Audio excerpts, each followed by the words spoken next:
Selamat sore kakak.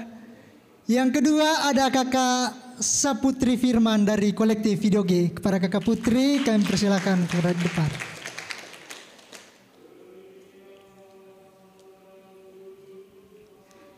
Juga ada dua penanggap. Yang pertama ada Romo Franciscus Nala. Kepada Romo kami persilakan untuk duduk di depan.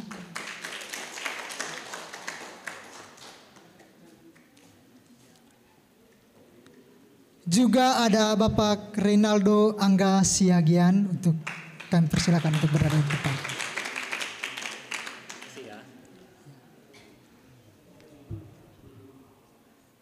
Oke teman-teman, orang bilang itu kah tidak kenal maka tak sayang tuh. Tapi sebenarnya di kita anak muda itu sudah sayang tapi dia jalan dengan yang lain sebenarnya lebih sakit. Anak sunari bagaimana anak sunari? Tutup telinga. Oke, yang pertama di samping kiri saya itu ada kakak Maria Monesoge atau yang akrab disapa kakak Cindy, adalah seorang aktivis lingkungan muda yang berfokus pada aksi-aksi penyelamatan bumi.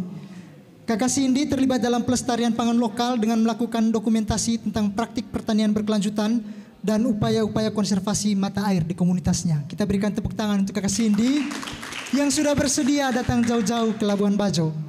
Kemudian yang kedua ada kakak Saputri Firman. Jadi kakak Putri adalah seorang pemerhati seni yang tergabung di komunitas Video G.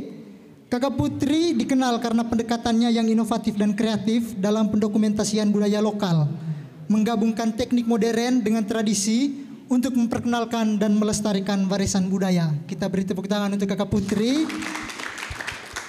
Kemudian ada Romo Franciscus Nala. Romo Franciscus Nala adalah Ketua Komisi Pendidikan Pusat Pastoral Kuskupan Ruteng yang memiliki pengalaman dalam mengaitkan ajaran agama dengan isu-isu sosial dan lingkungan. Kita berikan tepuk tangan untuk Romo. Kemudian ada Bapak Reynaldo Angga Siagian yang merupakan dosen pemasaran di Politeknik El Bajo Komodus dengan keahlian dalam analisis pasar dan dampak pemasaran terhadap budaya dan lingkungan. Kita beri tepuk tangan kepada Pak Aldo.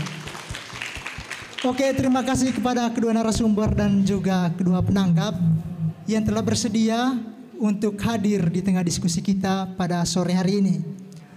Kita pertanyaan tipis-tipis dulu ke narasumber ya. Yang pertama ke kakak Cindy,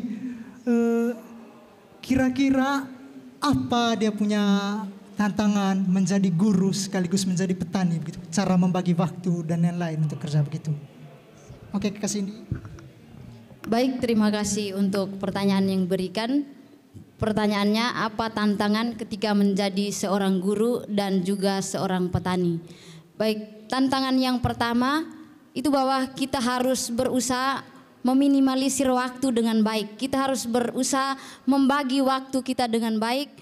Bagaimana kita mengurus anak-anak di sekolah, juga mengurus tentang pangan-pangan lokal, mulai dari budidaya pangan lokal itu sendiri, kemudian dalam proses perawatannya, kemudian dalam proses pengembangan untuk sebuah bentuk olahan untuk kemudian itu kita kembangkan dalam bentuk sebuah usaha yang kami kembangkan itu namanya wirausaha hijau, yaitu sebuah bentuk usaha yang tidak saja mengutamakan nilai omset atau keuntungan yang kita dapatkan, tetapi bagaimana kita berlaku ramah terhadap lingkungan kita.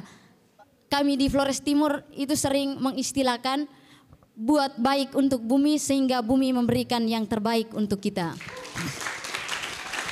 Oke, terima kasih para kakak Cindy, buat baik untuk bumi ya, supaya bumi buat baik juga untuk kita.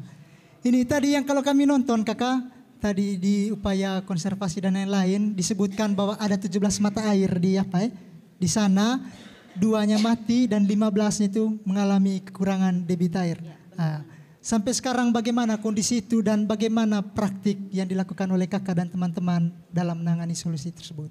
Baik, jadi seperti yang dijelaskan tadi bahwa di wilayah desa saya itu terdapat 17 mata air, di mana 2 mata airnya mengalami kekeringan dan 15 mata airnya mengalami penurunan debit.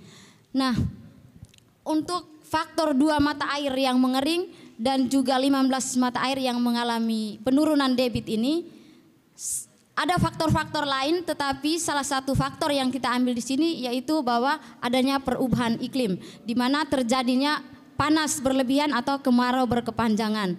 Dan salah satu faktor penyebab lain yaitu di mana di wilayah tempat tinggal kami itu kita sering melakukan pembangunan misalnya tempat tinggal atau rumah, di mana kita melakukan penebangan pohon secara liar atau tidak beraturan, yang mana untuk penebangan pohon di wilayah mata air atau sekitar daerah aliran sungai itu sudah ada regulasi yang mengatur bahwa tidak boleh kita menebang, tapi masih saja ulah manusia yang secara tahu dan mau tetap melakukan hal itu. Nah, dari faktor yang kami alami yang saat ini yang menjadi sebuah permasalahan yang menjadi tidak saja permasalahan secara pada tingkat lokal saja, tetapi permasalahan yang menjadi permasalahan global yaitu perubahan iklim. Kemudian sebagai anak muda, kalau bukan kita yang beraksi siapa lagi? Kalau bukan sekarang kapan lagi? Maka dari itu kami sebagai anak muda, saya sendiri sebagai seorang inisiasi yang membentuk kelompok anak muda di wilayah desa saya yaitu Desa Hewa, kami membentuk sebuah komunitas namanya Wetan HLR. Wetan HLR itu singkatan dari Waebuan Tibolamen, HLR itu Hewa Leworotan. Waebuan Tibolamen itu berarti muda dan mudi atau anak muda dan anak mudi. Kemudian HLR itu Hewa Leworotan, sebuah pengakuan yang kami berikan kepada kampung halaman kami yang mana sudah berkontribusi memberikan kehidupan kepada kami. Lalu sebelum kami melakukan konservasi, hal pertama yang kami lakukan itu bagaimana kami berdiskusi dengan masyarakat di sekitar kami, orang-orang di sekitar kami, dengan semua komponen-komponen yang ada di tempat kami. Kami menanyakan kira-kira sejauh ini terhadap dampak dari perubahan iklim itu apa yang paling dirasakan. Dan dari hasil yang kami lakukan itu melalui 3 cara. Yang pertama itu wawancara, kemudian yang kedua itu in-depth interview atau wawancara mendalam, dan yang ketiga yang kami lakukan adalah berdiskusi secara berkelompok atau focus group discussion. Jadi dari 3 kegiatan yang kami lakukan, kami kemudian menemukan begitu banyak dampak yang sangat dirasakan oleh masyarakat lokal kami. Yang mana salah satunya karena di daerah saya sendiri itu sistem pertaniannya itu ada 2 jenis, yaitu sistem pertanian lahan basah dan sistem pertanian lahan kering. Yang pertama, dari dampak perubahan iklim yang sangat dirasakan tadi seperti yang digambarkan pada film, bahwa 2 mata air mengalami kekeringan dan 17 mata air yang mengalami penurunan debit, kemudian berdampak pada berbagai sektor. Yang pertama itu di sektor pertanian itu ada penurunan produktivitas pangan pertanian karena dia mengalami kekurangan air tadi, sehingga masyarakat yang lain tidak membudidayakan pangannya atau yang lain gagal dalam proses pembudidayaan pangannya, khusus padi dan pangan-pangan lokal yang lain yang dibudidayakan di lahan basah. Kemudian dari segi faktor sosialnya itu, yang mana yang paling krusial yang terjadi di wilayah desa kami, hubungan sosial antar masyarakat yang awalnya sangat harmonis kemudian menjadi retak atau terjadinya konflik di antara sesama pengelola lahan basah. Kenapa? Karena mereka memperebutkan air untuk mengairi lahan pertanian mereka. Jadi itu faktor yang menjadi dampak yang dirasakan tadi perubahan iklim, kemudian dia berdampak dalam segala sektor kehidupan. Kemudian di sistem ladang atau lahan kering tersebut itu karena faktor perubahan iklim tadi, banyak benih-benih lokal yang kemudian hilang atau tidak dibudidayakan oleh masyarakat lagi karena memang terjadi pergeseran musim, yang mana misalnya musim tanamnya tidak sesuai lagi karena dilihat dari perubahan yang kita rasakan saat ini. Misalnya waktu hujan dulu di bulan Oktober itu sudah musim hujan atau musim orang melakukan penanaman, dan di bulan Desember itu kita sudah Desember atau awal November itu kita sudah bisa mengkonsumsi pangan lokal seperti jagung muda, di sana kita sudah bisa konsumsi. Tetapi karena dampak dari perubahan iklim tadi, jadwal tanamnya akhirnya bergeser. kemudian karena jadwal tanamnya bergeser, berdampak juga terhadap hasil pangan yang dibudidayakan. Ada yang mengalami gagal total karena kemarau berkepanjangan, ada juga yang penurunan produktivitas. Dia memang mendapatkan hasil tetapi tidak semaksimal tahun-tahun sebelumnya. Jadi mungkin itu saja yang dirasakan di sana. Oke, terima kasih. Kita beri tepuk tangan dulu untuk Kakak Cindy. Kalau yang kita lihat di film yang baru kita tonton tadi itu kayaknya gampang, mudah. Ternyata proses dan usahanya panjang, mengalami konflik, berusaha untuk menyelesaikannya. Jadi sebenarnya itu dia punya kerjanya itu panjang sekali Kakak ya, untuk sampai dengan sekarang. Oke, sebelum ke Kakak Putri, saya berikan kesempatan kepada Romo Fransnala juga. Ini berkaitan dengan kebetulan Kakak Cindy berbicara soal bagaimana perubahan iklim dan lain-lain. Di Kuskupan Ruteng tahun ini kebetulan juga tema pastoralnya ekologi integral Romo, dan juga punya usaha atau kerjanya juga di bagian itu untuk tema pastoral ke depan. Kira-kira untuk gereja Kuskupan Ruteng sekarang Romo, kalau menurut Romo bagaimana praktik-praktik yang dibuat untuk ini menyelesaikan persoalan kayak misalnya perubahan iklim dan lain-lain, atau barangkali ada pandangan dari gereja soal itu Romo? Kepada Romo saya persilakan. Baik, terima kasih. Selamat sore untuk kita semua. Baik, kita baru saja menyaksikan dua film yang sangat bagus dan inspiratif hemat saya, karena film-film itu merupakan buah dari karya nyata atau aksi konkret dari teman-teman kita atau saudara-saudara kita yang dengan cara mereka berusaha untuk menanggapi situasi krisis iklim atau perubahan iklim yang terjadi sekarang ini, dan dua dari antara mereka ada di sini atau juga mungkin ada di antara kita pada saat ini, dan ini sesuatu yang sangat luar biasa ya.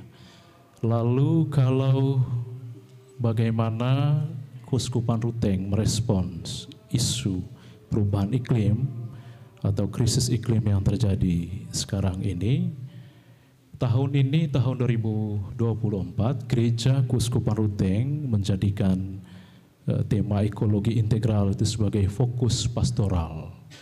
Tentu mungkin kita bertanya kenapa gereja secara khusus pada tahun ini menjadikan ekologi integral sebagai tema pastoral dalam seluruh kegiatan, dalam seluruh program pastoral.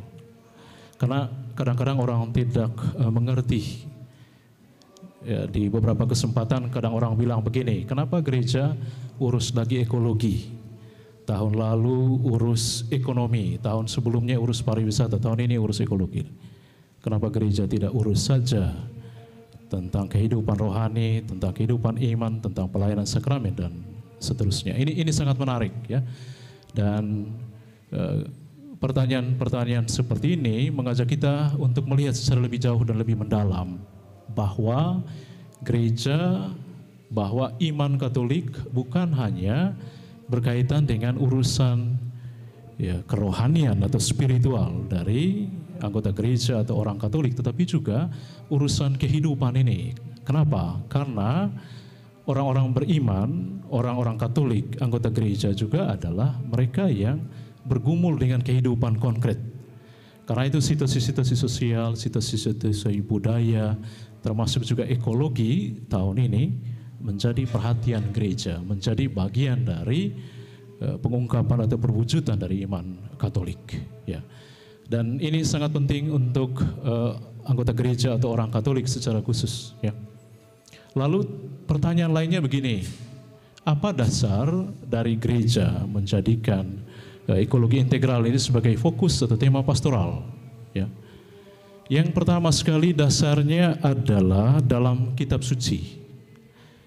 Kalau orang Katolik, orang Kristen membaca Alkitab, di kitab pertama dari kitab kita itu dikisahkan tentang kisah penciptaan. Jadi bagaimana Allah menjadikan segala sesuatu pada awal mula, dan setiap kali dia menciptakan dikatakan Allah melihat bahwa semuanya itu baik. Ya. Itu artinya tidak ada yang jelek, tidak ada yang buruk yang diciptakan Allah pada awal. Dan semuanya baik, dan yang dikatakan semuanya baik itulah yang dikehendaki oleh Tuhan. Dan dalam kaitan dengan kisah penciptaan ini, manusia diciptakan pada hari yang terakhir dalam seluruh rangkaian penciptaan. Hari pertama sampai yang kelima itu langit dan bumi segala isinya, hari yang keenam manusia. Pertanyaan kita begini, kenapa manusia diciptakan terakhir? Kenapa bukan pertama? Logis saja, kalau Allah menciptakan manusia pertama, dia taruh di mana? Ya, maka dia menciptakan ruangnya lebih dahulu, langit dan bumi dan segala isinya, lalu setelah itu dia menempatkan manusia di tengah-tengah alam, di tengah-tengah ciptaan yang lain. Tujuannya apa? Supaya dia menjaga, memelihara, merawat untuk kehidupannya. Tentu pertanyaan kita selanjutnya adalah, apakah manusia boleh menggunakan segala sesuatu yang ada di alam ini yang diciptakan oleh Tuhan? Boleh. Tetapi bukan untuk ketamakan, untuk kebutuhan manusia. Ada orang bilang begini, alam ini sangat cukup untuk kebutuhan manusia, tetapi tidak pernah akan cukup untuk ketamakan. Dan persis disinilah soalnya yang terjadi dengan kehidupan kita sekarang ini, bahwa alam itu tidak hanya menjadi sumber kehidupan yang dibutuhkan, tetapi lebih dari itu untuk ketamakan dengan eksploitasi dan lain sebagainya. Dan dari situlah hemat saya muncul soal-soal yang kita gumuli di waktu-waktu terakhir ini dan sekarang ini tentang perubahan iklim, ya, krisis iklim dan seterusnya. Itu yang pertama. Lalu yang kedua, kalau kita bicara tentang ajaran sosial gereja, cukup banyak ajaran sosial gereja yang bicara tentang lingkungan hidup. Dan dua yang terakhir yang paling penting dalam kaitannya dengan gereja kita adalah ensiklik Laudato Si, ya, tahun 2015, lalu yang kedua seruan apostolik Laudate Deum 2023. Dua dokumen sangat penting yang menjadi dasar dalam gereja kita. Kenapa? Kita memberi perhatian pada isu-isu lingkungan hidup, dan kita melihat secara universal gereja punya perhatian terhadap masalah lingkungan hidup. Dan secara keuskupan tahun ini memang kita mengambil bagian dalam keprihatinan gereja universal, dan karena itu kita menjadikan tema ekologi integral ini sebagai fokus pastoral. Oke. Tentu pertanyaan lainnya adalah apa yang telah dibuat oleh Keuskupan Ruteng dalam kaitannya dengan ekologi integral ini. Keuskupan Ruteng telah menggalakkan beberapa program dalam kaitannya dengan ekologi, krisis iklim, perubahan iklim. Yang pertama sekali itu adalah edukasi. Nah, persis ini yang menyentuh bidang saya di Pusat Pastoral Keuskupan Ruteng. Komisi Pendidikan menangani atau mengurus ya soal-soal terkait edukasi, baik itu terkait spiritualitas, tapi juga terkait nilai-nilai kerohanian yang terungkap di dalam pengalaman hidup yang lebih luas. Dan dalam tahun ini kita sudah mengadakan beberapa kegiatan edukasi di beberapa sekolah di wilayah Keuskupan Ruteng, ya. Pertama sekali lalu di SMA Santa Maria Iteng untuk 402 orang siswa. Kita mengadakan edukasi secara umum, lalu ada kelas-kelasnya dalam bentuk katekesi dalam kelompok kelas. Lalu yang kedua di SMA Santo Arnoldus Mukun untuk 307 siswa dengan format kegiatan yang sama. Ya, lalu juga di SMP 6 Satermese di Kabupaten Manggarai, kita juga mengadakan kegiatan yang sama. Dan baru-baru ini dalam kerjasama dengan komisi lain di Keuskupan kita, yaitu Komisi Karitas, kami mengadakan edukasi di beberapa tempat di SMP SMA Santo Klaus Ferang, lalu yang kedua di SMA Santa Familia Wenakeng, yang ketiga di SM SMAK Santo Stefanus Ketang. Dan masih ada beberapa kegiatan sampai berakhirnya tahun ini nanti dalam kaitan edukasi ekologi. Kegiatannya apa? Memberikan penyadaran kepada para siswa untuk bisa melihat situasi perubahan iklim yang terjadi sekarang ini dan bagaimana respons kita. Dan fokus kita adalah 7 Laudato Si Action Platform. Dan kita berusaha untuk perkenalkan itu kepada para siswa agar selain mereka mengambil bagian dalam situasi kesadaran akan krisis iklim, tapi mereka juga terlibat dalam beberapa aksi konkret yang bisa dilakukan, ya. Misalnya respons terhadap ya ibu bumi, ya. Gaya hidup berkelanjutan tadi ya, disampaikan oleh Ibu Maria, ya, atau juga hal-hal lain yang terkait dengan pangan secara khusus. Nah, itu yang kita buat dalam kerangka edukasi di sekolah-sekolah, ya. Kegiatan lain dalam konteks Keuskupan Ruteng itu dijalankan di paroki-paroki dan komunitas, dan itu banyak dalam bentuk kegiatan dan program ekologi seperti aksi pembersihan lingkungan sampah, ya, atau aksi penanaman pohon atau reboisasi terutama di daerah-daerah aliran atau sumber mata air. Lalu konservasi pangan lokal di beberapa paroki, jadi berusaha untuk mengidentifikasi pangan lokal yang ada di paroki-paroki dan berusaha untuk membudidayakannya, melestarikannya, mengembangkannya, ya, dan juga kegiatan lain dalam bentuk gerakan. Ya, Kuskupan Ruteng menjadikan hari Senin setiap pekan itu sebagai hari konsumsi pangan. Ya, memang kalau kita tanyakan apakah itu sudah berjalan di beberapa tempat, di beberapa paroki, tapi memang mungkin belum secara keseluruhan. Tapi poinnya adalah bahwa Gereja Kuskupan memberi perhatian terhadap isu lingkungan dalam bentuk kegiatan, dalam bentuk program, dalam bentuk gerakan. Ya, jadi konsumsi pangan lokal setiap hari Senin. Ya, dan ada macam-macam kegiatan lain yang sudah dibuat dalam level keuskupan, ya, dalam level paroki dan juga komunitas-komunitas. Dan hemat saya ini bentuk respons Keuskupan Ruteng terhadap isu krisis ekologi, krisis pangan, perubahan iklim, atau juga penguatan kesadaran umat akan pentingnya mengkonsumsi pangan lokal sebagai pangan yang baik, pangan yang sehat, pangan yang menjamin keberlanjutan, ya, alam ini atau ibu bumi ini. Ini beberapa poin yang saya sampaikan, ya, untuk menanggapi apa yang sudah disampaikan oleh Ibu Maria sebelumnya, tapi juga dari 2 film yang sudah kita tonton bersama. Terima kasih. Oke, terima kasih Romo. Kita berikan tepuk tangan pada Romo. Akhirnya kita tahu kenapa ada tema ekologi integral dari Keuskupan Ruteng di tahun ini. Jadi gereja masuk dalam situasi sosial dan budaya umatnya yang ada di Manggarai. Saya senang tadi bagian kenapa manusia diciptakan pada bagian terakhir itu, Romo. Itu bagus sekali menurut saya. Dan juga jangan lupa besok kita melakukan gerakan konsumsi pangan. Kalau kamu makan pagi dengan ayam goreng, perlu dipertanyakan kamu punya keimanan Gereja Katolik. Besok mulai dengan makan rebok, mulai dengan makan ubi. Kita konsumsi pangan lokal karena itu juga berguna bagi kita punya kehidupan. Oke, ini sebelum ke Pak Aldo, kita tanya-tanya dulu Kakak Putri, karena Kakak Putri yang bergiat langsung di komunitas video G. Ini Kakak Putri, kira-kira bagaimana proses pendokumentasian budaya dilakukan melalui pendekatan kreativitas dan teknik-teknik modern? Kepada Kakak Putri kami persilakan. Iya, halo semuanya, selamat sore.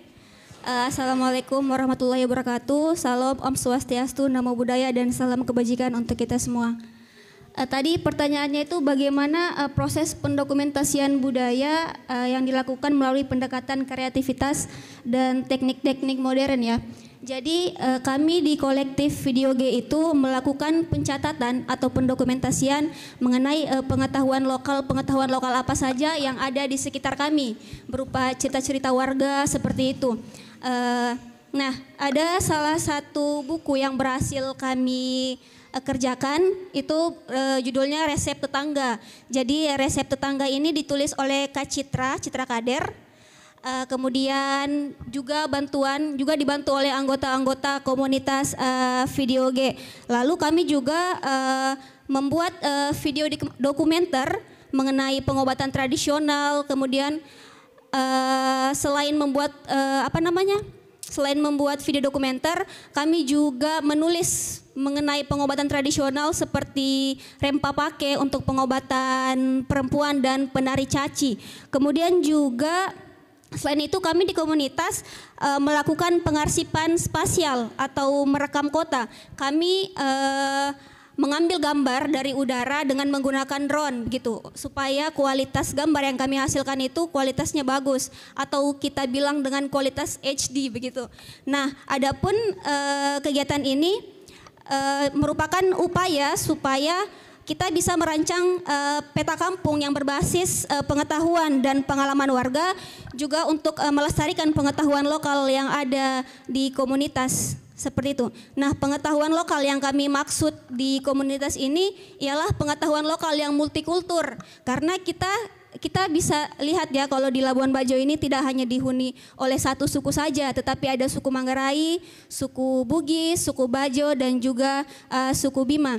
Melihat konteks di Labuan Bajo ini, dari hasil penelitian juga mengatakan bahwa wisatawan yang datang ke Labuan Bajo ini kan banyak ya, dari wisatawan lokal maupun wisatawan mancanegara begitu. Nah, masuknya mereka ke Labuan Bajo ini kan tentu saja mereka membawa kebudayaan baru yang berpotensi membuat tatanan budaya setempat tergerus, kemudian budaya-budaya lokal yang ada di Labuan Bajo perlahan hilang dan lain sebagainya. Itu mungkin bisa kita lihat dari gaya berpakaian kita saat ini atau gaya bahasa. Nah, kami di kolektif Video G melihat fenomena tersebut, akhirnya kami berinisiatif untuk melakukan pengarsipan pengetahuan lokal agar pengetahuan lokal yang ada di kita punya kampung itu tidak hilang karena masifnya pembangunan pariwisata seperti itu. Seperti itu, Kak.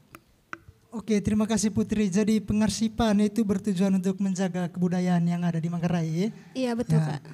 dan juga ini ada begitu banyak budaya yang ada di Manggarai tadi, selain dari Manggarai itu sendiri juga ada suku Bajo, Bima dan lain-lain juga. Oke, terima kasih kepada teman-teman Video G yang juga melakukan pengarsipan di bagian budaya ini sehingga kita punya usaha begitu Kak untuk berada di sini melihat bagaimana menjaga budaya berkat kerja-kerja yang dilakukan oleh teman-teman Video G. Oke, selanjutnya saya berikan kesempatan kepada Pak Aldo. Kalau tadi kita melihat ada 2 film dokumenter, kira-kira menurut Pak Aldo apakah film dokumenter kemudian bisa menjadi metode kampanye baru bagian untuk pelestarian lingkungan dan kebudayaan? Terima kasih. Baik, terima kasih. Selamat sore teman-teman semua. Ya, video ya, saya kira saat ini pemasaran yang paling berguna ya untuk apapun itu memang melalui visual, baik itu video maupun gambar. Ya kalau dulu zaman saya itu mungkin zaman Romo juga koran gitu ya, majalah gitu. Kita banyak harus membayangkan terlebih dahulu sebelum kita tahu oh ini alamnya seperti ini, makanan seperti ini dan segala macam. Tapi sekarang teman-teman dimudahkan karena bisa langsung melihat melalui video dan foto. Jadi saya kira video foto harus semakin banyak dilakukan, terutama dari sisi kuliner atau pangan itu sendiri gitu. Karena saya melihat dari beberapa konten-konten yang dibuat ya di Labuan Bajo, hampir tidak ada tentang kuliner, hampir tidak ada tentang pangan.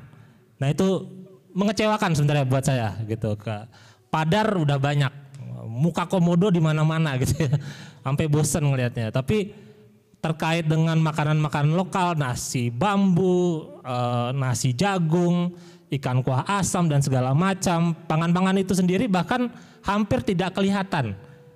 Bahkan di konten-konten teman-teman yang ya orang-orang sini lah ya, anak-anak muda di sini lebih senang untuk mengangkat ya budaya-budaya bahkan dari luar gitu. Itu yang mirisnya gitu. Jadi harapan saya melihat video-video seperti ini harusnya semakin banyak ya, semakin banyak dibuat. Tidak hanya gambar tapi juga video. Tidak hanya tentang tadi yang di desa Hewa gitu, tapi juga tentang pengolahan pangannya, tentang kulinernya itu sendiri, itu diangkat. Kalau mungkin wisatawan itu sendiri mungkin belum mau untuk mengangkat produk makanan lokal kita sendiri yang mengangkat gitu ya.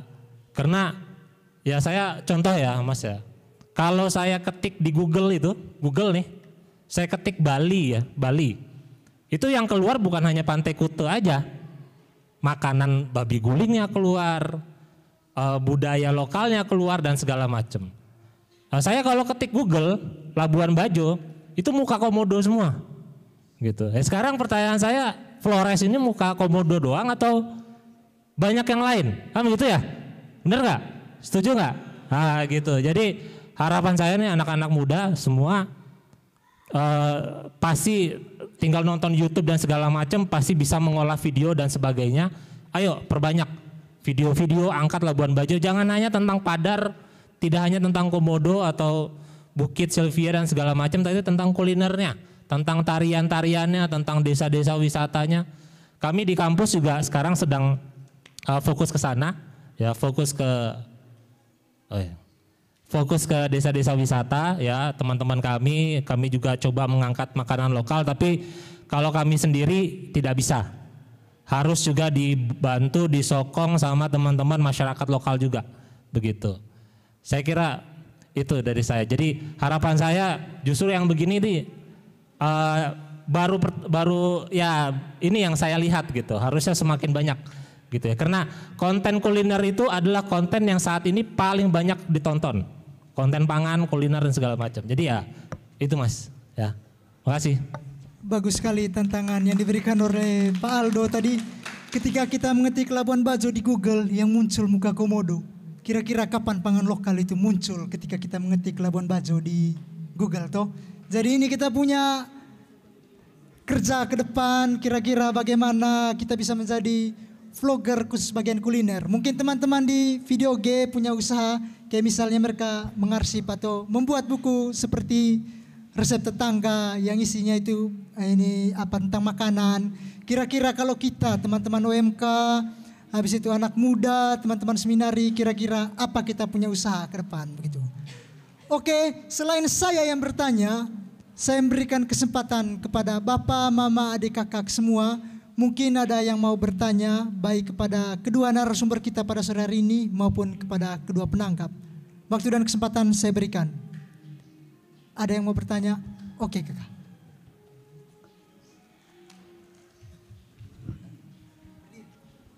Cik, oke. Sebelumnya selamat sore untuk kita semua. Mohon izin untuk memperkenalkan diri dulu karena ada yang bilang kalau tak kenal maka tak sayang. Jadi perkenalkan, nama saya Andre, calon frater Projo Keuskupan Labuan Bajo. Ya, tadi di sini kita setelah mendengarkan beberapa konsep-konsep dari Ibu Maria sebagai salah satu yang melestarikan kuliner pangan lokal. Dari hal ini saya tidak hanya ingin fokus pada bagian makanan, tetapi saya ingin fokus pada aspek ekonomisnya. Nah, di sini saya mau bertanya kepada Ibu Maria, bagaimana caranya kita orang-orang lokal ini membuat indera perasa orang-orang yang di luar itu menjadi berbeda. Maksudnya merasakan hal yang baru dengan kita memberikan pangan lokal kita kepada mereka dan meyakinkan mereka untuk mencoba makanan lokal. Karena pengalaman saya waktu tinggal di Surabaya itu untuk misalnya itu ubi begitu tidak terlalu banyak peminatnya. Justru di sana lebih banyak pizza, baru burger, hotdog lah. Jadi bagaimana kita membuat orang-orang luar ini maksudnya di kota-kota yang lain, karena kalau kita sebagai orang lokal ini kan istilahnya sudah bosan gitu karena sudah sering merasakan hal yang sama. Jadi itu saja pertanyaan saya, bagaimana kita membuat indera perasa orang di luar itu merasakan hal yang baru gitu. Jadi sekian dari saya dan terima kasih. Oke, kita kumpul dulu dua pertanyaan pertama ya. Tadi ada kakak juga yang angkat tangan. Oke kakak.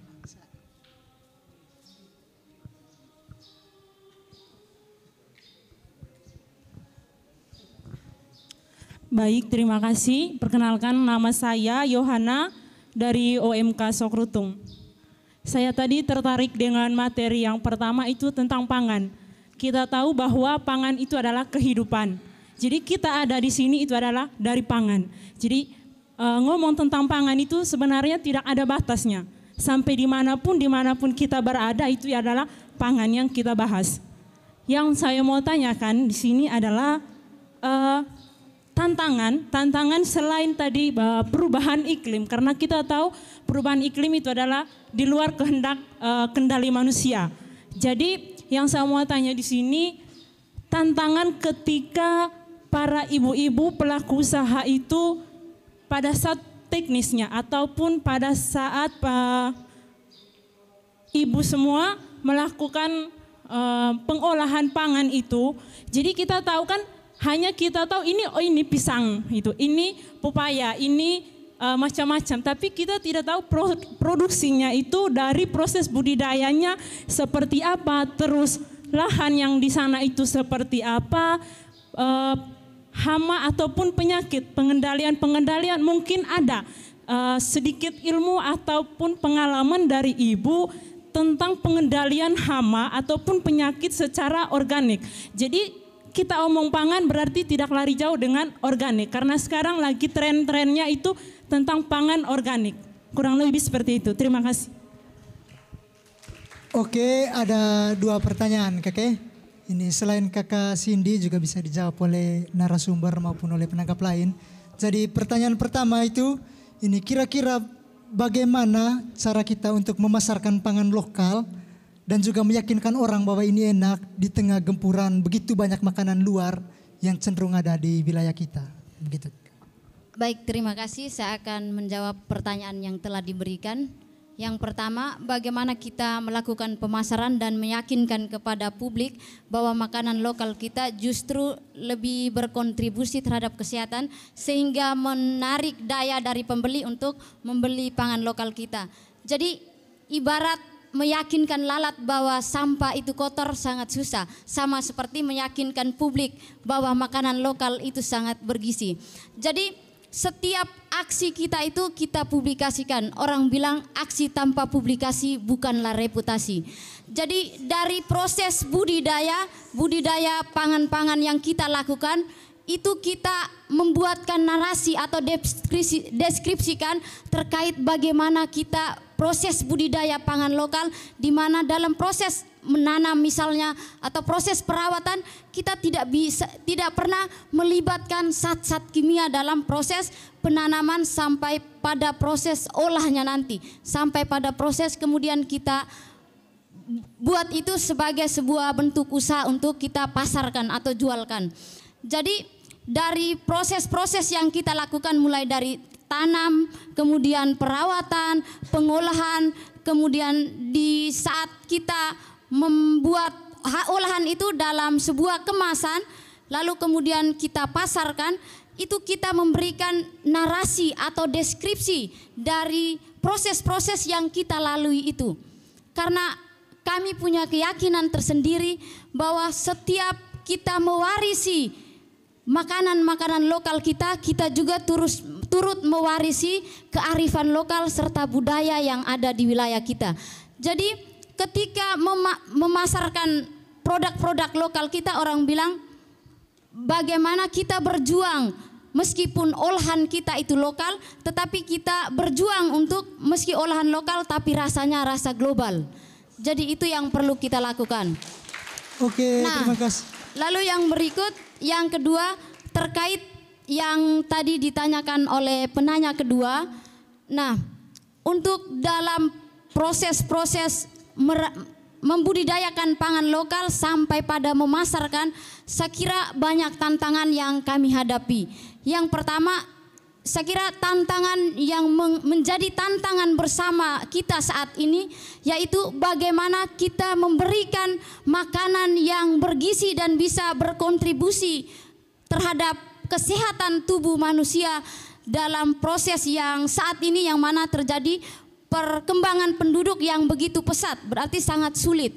Maka kita mulai budidaya makanan-makanan lokal itu sendiri.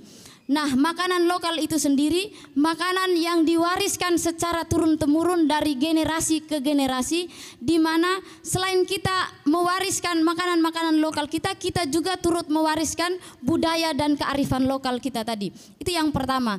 Lalu yang kedua, ketika kita membudidayakan pangan lokal, saya kira tantangannya itu banyak sekali. Yang pertama misalnya ledakan hama yang terjadi.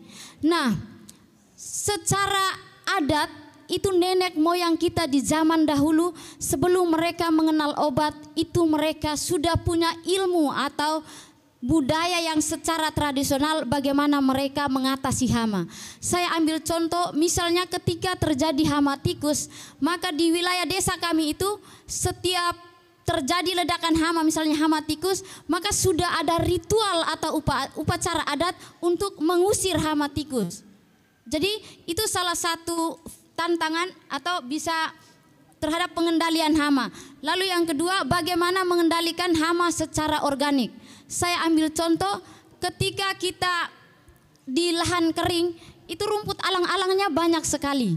Dan di dunia modern saat ini, orang lebih pakai yang instan untuk bagaimana mematikan rumput alang-alang. Tetapi kita sendiri, kita berjuang bagaimana tidak merusak alam itu dengan menggunakan pestisida atau zat kimia untuk mematikan rumput alang-alang, tetapi kita mematikan rumput alang-alang dengan menggunakan akar alang-alang. Jadi akar alang-alang itu kita hancurkan, kemudian ditambahkan dengan zat glukosa atau gula, kemudian kita fermentasi selama 15 hari, kemudian kita aplikasikan ke rumput alang-alang. Puji Tuhan, dia akan mati. Mungkin teman-teman bisa coba. Jadi kita tidak merusak alam secara langsung, tetapi kita juga memberikan nutrisi kepada alam. Lalu misalnya pengendalian hama yang kami rasakan di sana, ketika kami budidayakan misalnya tanaman lombok, itu biasanya hama putih atau semut biasanya menyerang tanaman lombok. Nah, untuk proses pengendaliannya, kita kendalikan hama ini dengan menggunakan bahan lokal yang ada di desa. Dengan itu ada salah satu tanaman lokal yang ada di desa saya, itu daunnya kita ambil, yang mana tanaman ini daunnya itu terasa mint atau pedis. Kita haluskan, lalu kita tambahkan sedikit bubuk susu, lalu tambahkan glukosa, kemudian kita fermentasikan dia, lalu aplikasikan saat kita menyiram tanaman tersebut. Jadi itu cara-cara pencegahan yang saya kira secara organik. Lalu untuk proses bagaimana sehingga tanaman kita dapat tumbuh dengan subur, itu kami sama sekali tidak melibatkan pupuk-pupuk yang mengandung bahan kimia, tetapi kita menggunakan pupuk-pupuk lokal yang kita hasilkan sendiri. Misalnya pupuk yang berasal dari sisa-sisa makanan yang kita hasilkan setiap hari, dari kotoran hewan yang ada di sekitar kita. Jadi itu hal praktis yang kami lakukan. Nah, lalu yang terkait bagaimana kita proses memasarkan pangan-pangan yang sudah kita olah. Lalu di komunitas kami sendiri, untuk mekanisme pasar yang kita lakukan itu melalui dua cara, online dan offline. Sekarang untuk media online-nya itu semua hasil budidaya tadi, hasil olahan, lalu yang sudah kita kembangkan dalam bentuk wirausaha hijau itu kita publikasikan melalui media sosial. Itu baik melalui akun IG kami secara komunitas, itu Wetan HLR tadi. Juga kalau untuk komunitas Pangan Baik, sedikit bercerita bahwa sebenarnya Pangan Baik ini merupakan sebuah koalisi besar yang terdiri dari 5 yayasan. Nah, 5 yayasan itu sendiri adalah Yayasan Ayo Indonesia yang ada di Manggarai, terus ada Yayasan Ayu Tani Mandiri dan juga Yaspensel, itu adanya di Flores Timur. Ada juga Koalisi Rakyat untuk Kedaulatan Pangan atau KRKP yang ada di Bogor, dan ada juga Kehati atau Keanekaragaman Hayati yang ada di Jakarta. Jadi di dalam Koalisi Pangan Baik ini kami punya teman-teman lokal champion yang seperti saya, itu di Manggarai juga ada. Teman-teman di Manggarai sendiri itu namanya lokal champion Momang Lino. Itu teman-teman muda seperti saya yang juga bergelut bagaimana mengatasi krisis iklim, bagaimana membudidayakan pangan lokal, itu mereka ada di Manggarai. Terus di Flores Timur dan Lembata itu kami namanya lokal champion Kame Gelekat Lamaholot. Kame Gelekat Lamaholot itu artinya kami mengabdi untuk wilayah kami, yaitu Lamaholot atau Flores Timur. Nah, terkait kerja-kerja kami untuk bagaimana kita publikasikan ke dunia luar. Yang pertama, untuk di komunitas kami sendiri, lokal champion Pangan Baik di Desa Hewa, itu banyak kerja-kerja yang kami lakukan. Yang pertama, kami sering mengajak anak-anak muda di desa kami, juga anak-anak kecil, untuk bersama-sama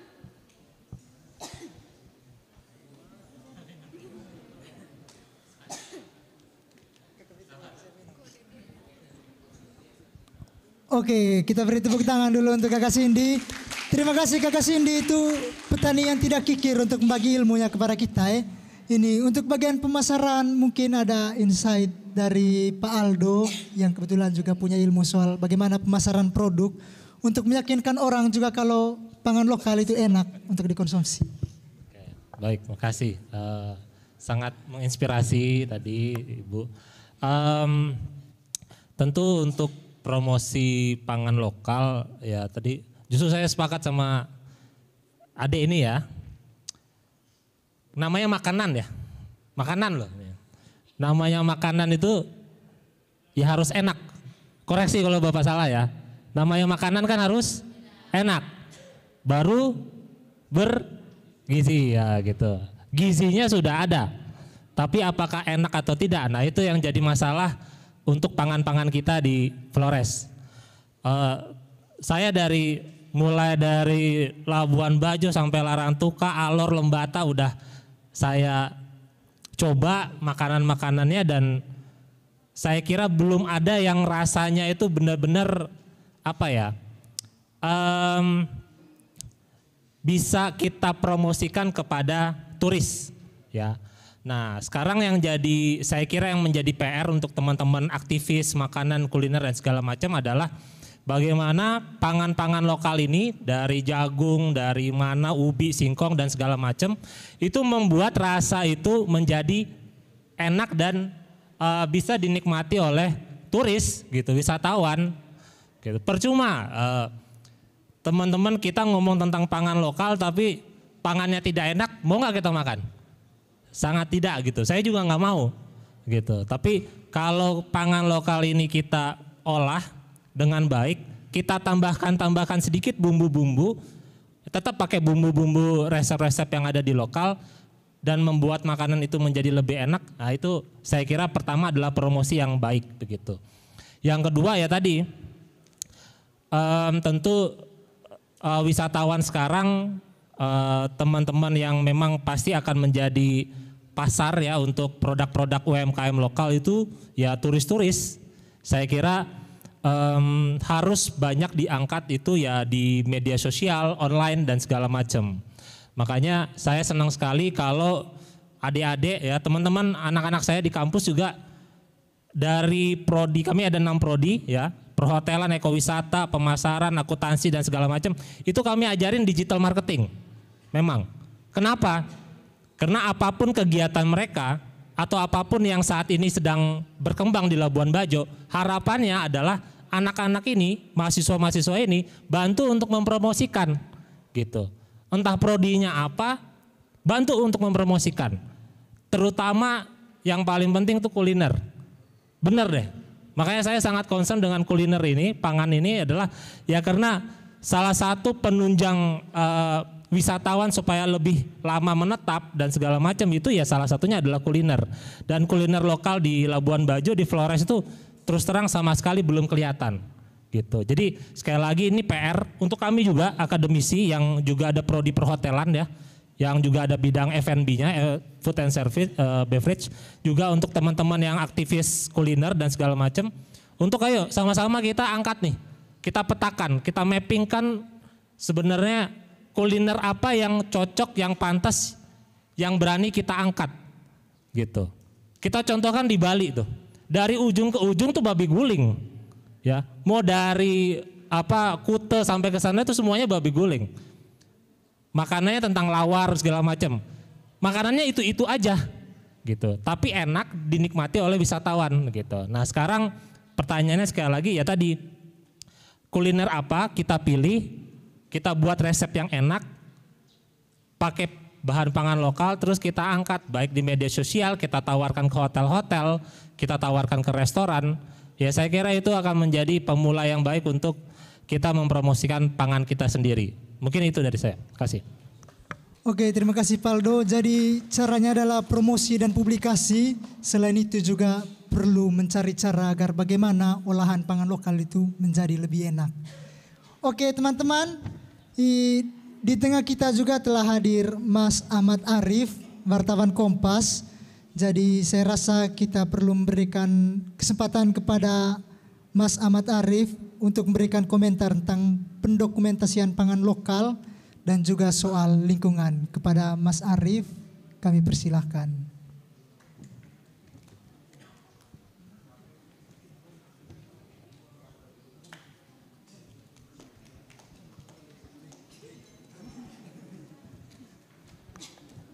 Oke, sembari kita menunggu Mas Arief, mungkin ada teman-teman juga yang mau bertanya. Oke, dari Anur. Selamat sore untuk kita semua. Perkenalkan, nama saya Wulan dari OMKW Sambi. Jadi yang pertama saya ingin bertanya dulu, dan yang kedua saya ingin memberikan tanggapan mengenai makanan lokal apa yang boleh diberikan kepada turis-turis dari luar maupun dari lokal Indonesia. Jadi untuk pertanyaan pertama, kebetulan karena saya anak perhotelan, seperti yang kita lihat di Labuan Bajo sudah banyak hotel-hotel yang dibangun. Mungkin pertanyaan ini ditujukan kepada Romo, mungkin dari gereja sendiri, apa cara ataupun penanganan kepada masyarakat atau pemerintah untuk mendiskusikan bagaimana tanah-tanah yang sebelum dibangun untuk hotel didiskusikan bersama oleh gereja maupun pemerintah dengan yang membuat hotel tersebut itu harus bekerja sama mendiskusikan bagaimana keberlanjutan dari pembangunan hotel tersebut agar ketika nanti akan dibangun, pohon-pohonnya yang harus dipertahankan, mana yang harus ditebang, dan untuk aliran air apa saja nanti, apakah itu mengganggu atau tidak dengan kita. Dan untuk selanjutnya, untuk makanan-makanan lokal yang saya sarankan untuk dipersiapkan di Labuan Bajo untuk dikenalkan kepada para turis, saya rasa jagung bose. Jadi kebetulan saya sedang menjalankan masa training saya di Hotel Merora. Jadi setiap pagi kita ada wajib ke restoran untuk menanyakan menu-menu restoran apa saja yang disukai oleh tamu pada saat breakfast. Jadi di Hotel Merora sendiri kita menyediakan makanan lokal jagung bose, dan kebanyakan tamu-tamu yang saya tanyakan mereka sangat suka dengan makanan jagung bose. Jadi terima kasih, mungkin ini salah satu saran ataupun kepada tambahan-tambahan untuk makanan lokal yang boleh dipersiapkan ke depannya oleh kita baik anak muda maupun penggiat makanan lokal. Terima kasih.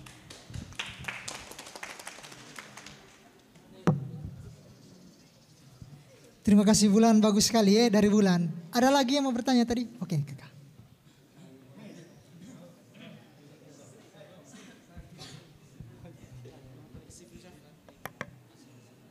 Tes. Ya baik. Terima kasih atas waktu yang diberikan kepada saya. Nama saya Frayen dari KPA Ketintang Labuan Bajo. Sebelum saya sampai kepada pertanyaan, dan pertanyaan ini saya berikan kepada Romo Franz, yang dimana yang pernah saya belajar beberapa minggu lalu itu mengenai ada ciri-ciri orang beriman. Salah satunya itu berelasi dengan lingkungan hidup. Dan juga di dalam ensiklik Laudato Si juga Paus Fransiskus pernah mengatakan bahwa alam adalah ibu kita. Dan berdasarkan pengamatan saya selama di Labuan Bajo ini, banyak sekali lingkungan yang tercemar akibat ulah manusia. Pertanyaannya adalah, bagaimana cara yang dilakukan oleh gereja agar ciri-ciri orang beriman mengenai berelasi dengan lingkungan hidup itu dapat meningkat secara total? Terima kasih.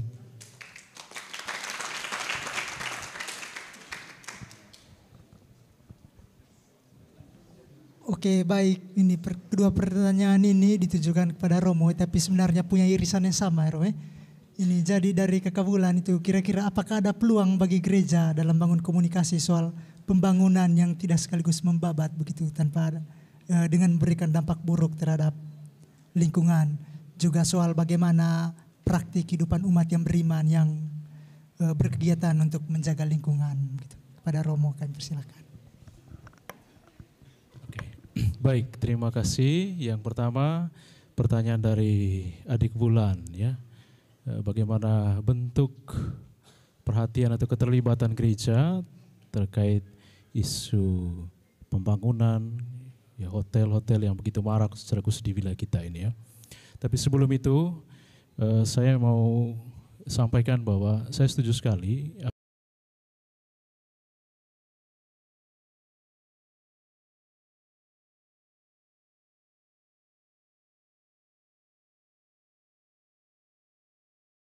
mungkin di atas semuanya itu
Sejauh ini komunikasi dengan Pemda itu berjalan dengan baik, secara khusus di Manggarai Barat ini, dan kita berharap komunikasi itu semakin baik dan berkembang ke depannya supaya beberapa isu lingkungan yang berkembang di wilayah Manggarai Barat ini bisa pelan-pelan diatasi. Dan poin kita adalah konservasi, jadi perlindungan terhadap hutan ya, agar dia tetap menjadi sumber kehidupan bagi kita semua, tidak hanya yang ada di wilayah Labuan Bajo, Manggarai Barat, dan juga jadi kita membangun advokasi, membangun komunikasi, membangun koordinasi sinergi dengan pemerintah untuk isu lingkungan, ya, salah satu dari koordinasi.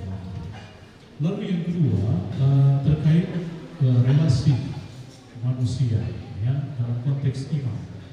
Ya, benar apa yang tadi adik sampaikan bahwa dalam iman Kristiani kalau kita bicara tentang relasi maka ada dua, relasi vertikal yaitu dengan Tuhan sendiri adalah sebagai pencipta, dan relasi horizontal. Nah, mungkin relasi horizontal ini yang diperluas. Selama ini kita hanya paham relasi horizontal antara saya dengan dia sebagai sesama manusia. Ya, tapi relasi horizontal yang dimaksudkan ini sesungguhnya relasi horizontal dengan semua ciptaan. Artinya saya membangun relasi dengan hewan, atau binatang, atau juga tanaman, atau pohon, hutan dalam konteks yang lebih luas. Ya, menarik kalau kita baca ensiklik Laudato Si.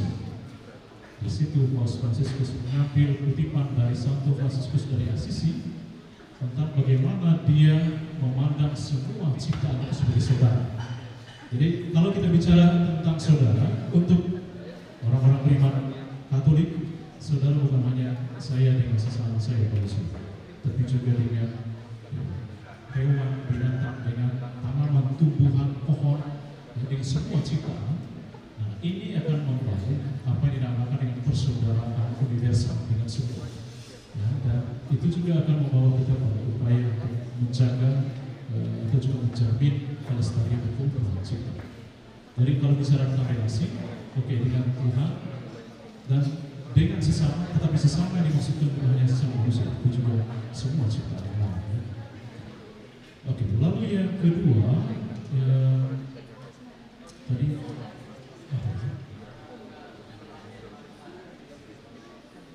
cara untuk memaksimalkan ciri-ciri orang beriman yang demikian.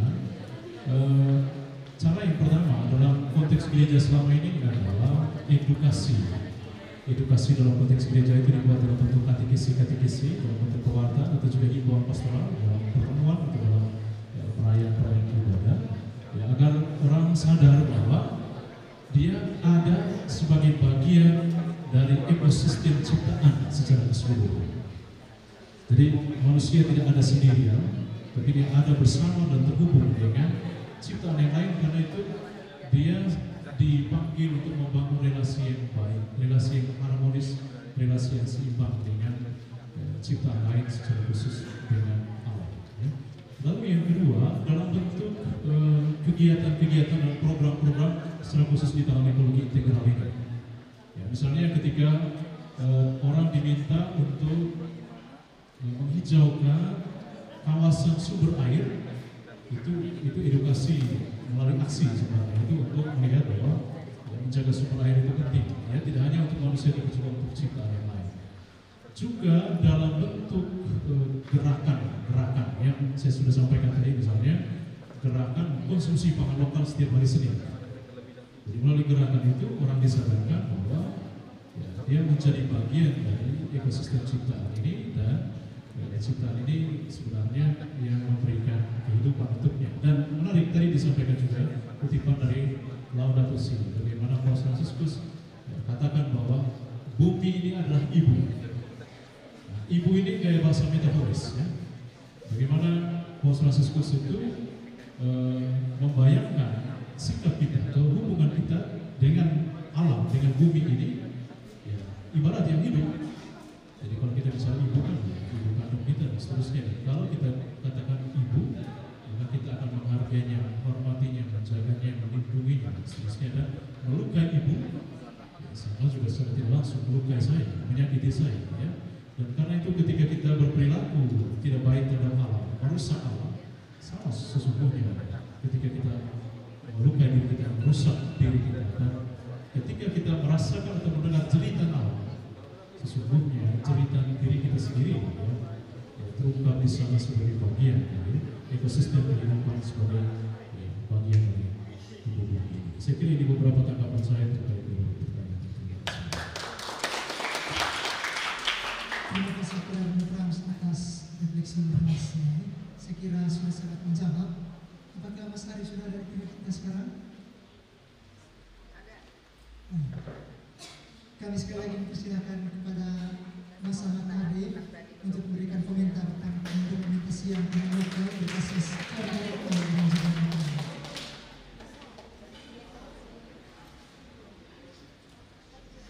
lebih ke berbagi pengalaman soal implementasi yang Selamat sore teman-teman semua. Saya tiba-tiba ditonjol suruh cerita.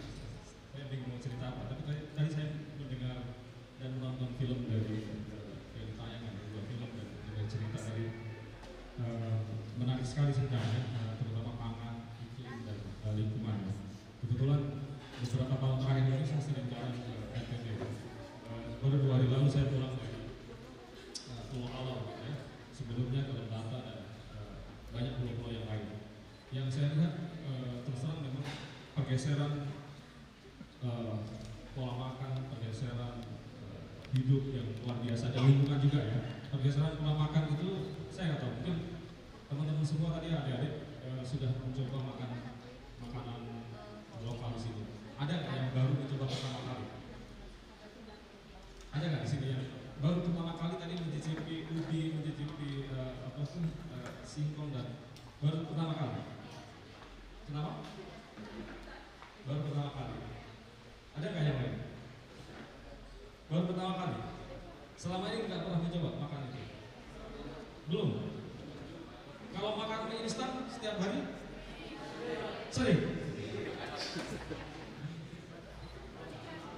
Makan roti sering juga ya? Yeah. Tahu tidak? Roti yang kita makan, mie instan yang kita makan, bahannya dari apa? Bahannya dari apa? Tepung. Bukan ubi toh? Tepung. Tepung apa? Ada yang tahu nggak tepung apa kira-kira? Mie instan ini? Tidak tahu? Tidak tahu? Kita tidak tahu apa yang kita makan ya. Padahal mie instan, roti-rotian itu dari tepung terigu. Tepung terigu ini tidak bisa tumbuh di Indonesia. Dari mana kira-kira datangnya? Dari Ukraina yang sedang berperang dengan Rusia, dari Australia, dari Amerika, dari Cina, dan 100% terigu itu harus kita impor, kita datangkan dari negara yang jauh. Yang itu menyebabkan saat ini Indonesia menjadi pengimpor gandum terbesar di dunia. Salah satu negara yang pengimpor gandum terbesar di dunia. Dan itu baru kita makan kalau nggak salah sekitar tahun 70. Karena sebelumnya kita nggak pernah makan itu. Yang dimakan oleh orang tua kita, ayah-ayah kita kan adalah yang tadi ada yang semua makan. Dan itu lebih sehat. Karena apa? Karena yang lokal itu kalau terigu itu ada glutennya dan banyak konsekuensi kesehatan yang lain. Saya cuma pengen mengajak tadi dan juga meneruskan dari ceritanya Kak Cindy bahwa pangan lokal itu bukan hanya baik bagi kita ya, kesehatan kita ya, tapi juga pada lingkungan kita ya. Saya dan beberapa teman yang lain di sini ada Pak Puji, ada Mas Ayib itu beberapa tahun terakhir ini menginisiasi namanya Nusantara Food Biodiversity. Jadi kita mencoba mengumpulkan ragam pangan orang-orang di Indonesia itu seperti apa? Kenapa sih pangan kita itu beragam gitu? Maksudnya kenapa di sini ya di daerah Flores misalnya itu makannya banyak sekali ubi-ubian. Ada dan juga tanaman-tanaman yang tahan kering seperti sorghum, ada juawa juga atau mungkin di sini nggak ada ya tadi ya gambarnya juawa ya. Atau di sini kalau orang itu kan bilang kayak Lembata bilang potong gitu ya.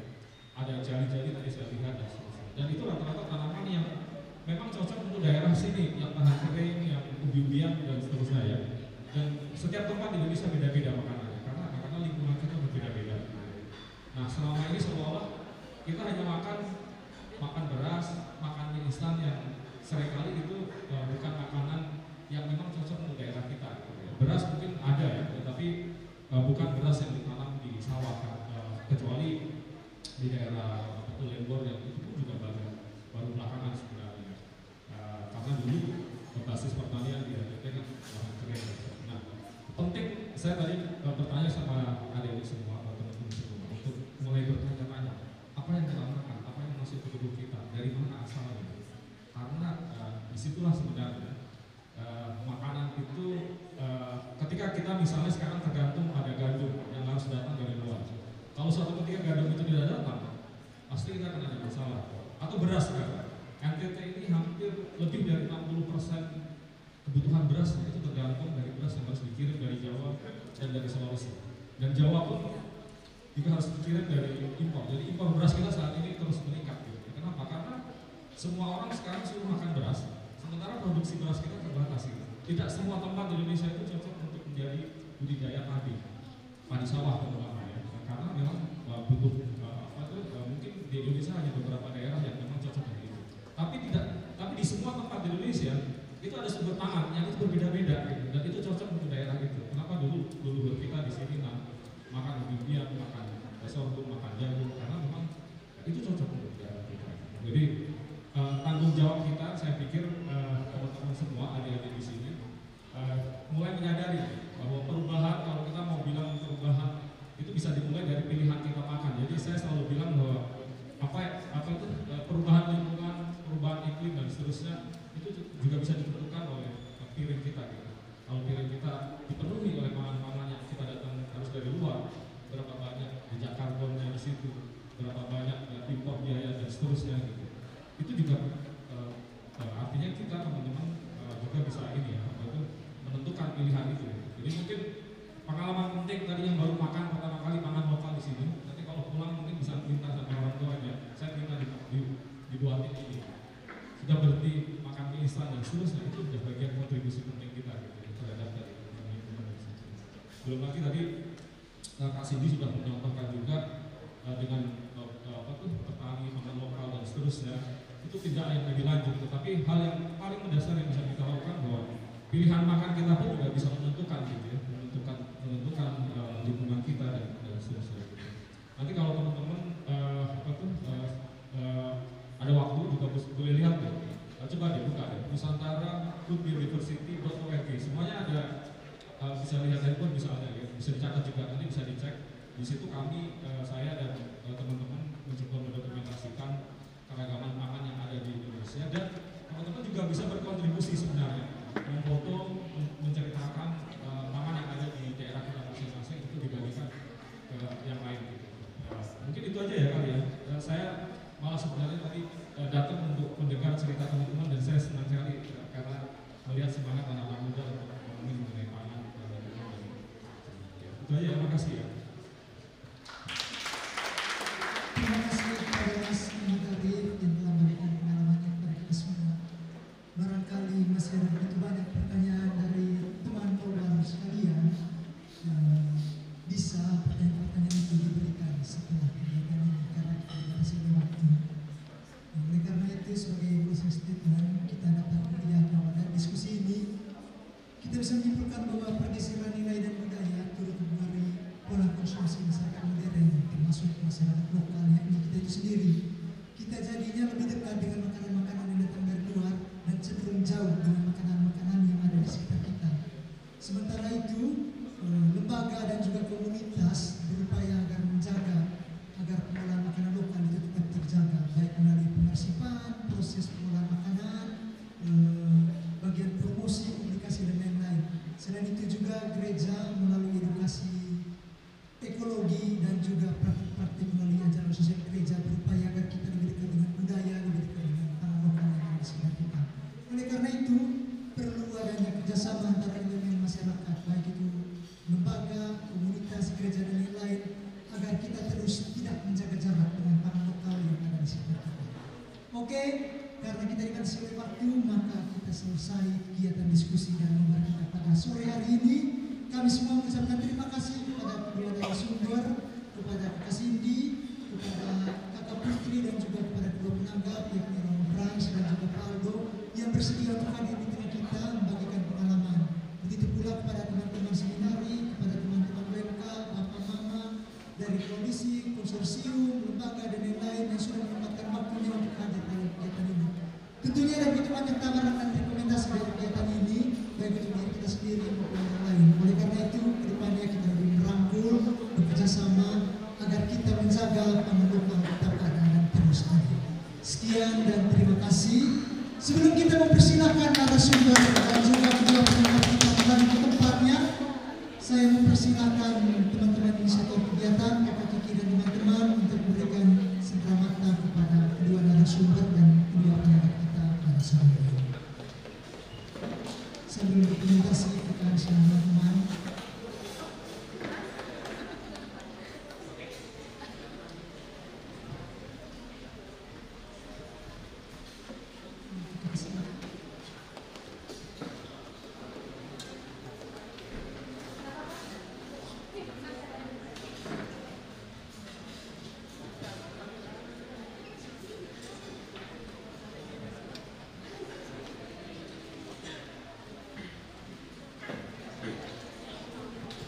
Terima kasih. Jadi barangkali kita boleh berkomunikasi bersama. Oh iya, jadi berkaitan dengan isi dalam cenderamata ini boleh dibuka baik oleh narasumber maupun oleh penanggap. Juga sebenarnya ada cerita di balik barang-barang ini. Pada Pak Uji kami berikan kesempatan. Teman-teman mungkin kita kasih apresiasi ya sama pembuat. Jadi desain coba mungkin boleh dibuka hostnya Romo dan Cindy dan jadi kalau kita lihat ini desainnya adalah dari saudara-saudara kita penyandang disabilitas mental atau ODGJ yang kemudian dibuat lalu kemudian dijadi kaos. Jadi itu desain dari mereka. Ini adalah salah satu bentuk juga apresiasi. Jadi apapun sebetulnya bisa kita buat. Dan ternyata masih banyak juga teman-teman yang kemudian bisa menghargai dan kemudian mengapresiasi ya dari semua hal-hal yang sudah dibuat oleh teman-teman saudara-saudara kita yang mempunyai keterbatasan mental. Itu aja, terima kasih.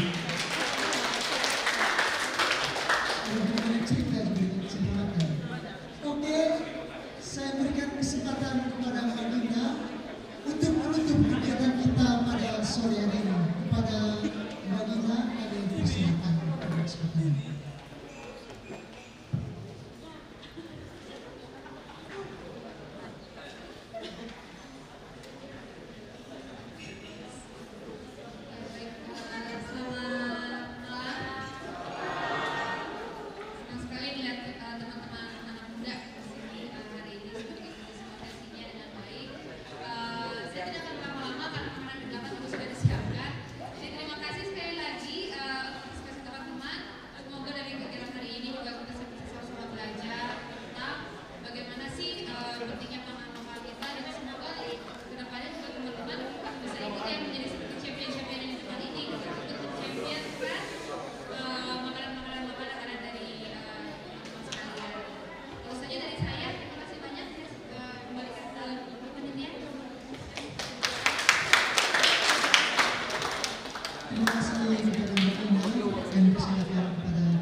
Oke, masih sisa satu baru plastik, oke? Satu tak bikin. Oke, ini pertanyaan bonus untuk kita semua. Yang benar dia akan mendapatkan door prize paling mewah, saudara. Pertanyaannya singkat, siapa MC ganteng yang memimpin kamu pada sore hari ini? Siapa yang menjawab? Ini hadiahnya motor, teman-teman. Siapa MC ganteng yang memimpin kita pada sore hari ini? Siapa yang menjawab?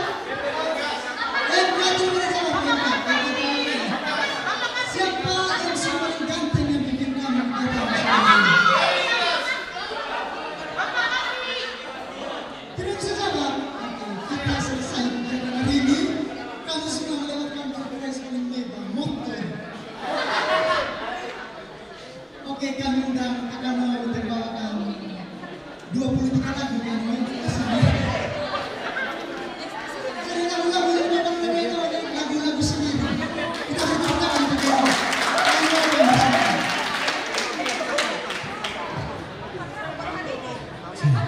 Terima kasih Kakak Beri.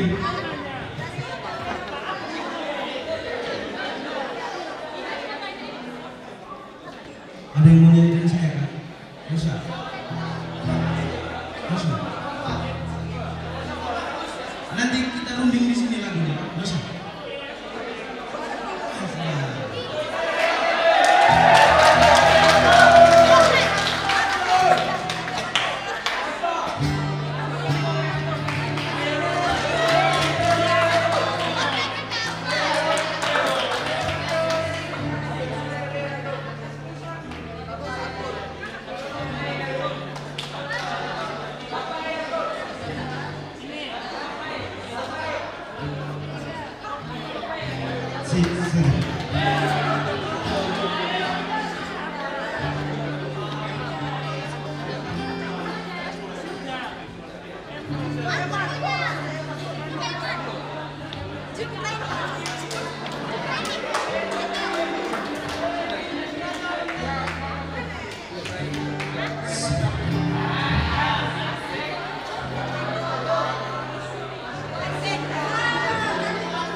Dan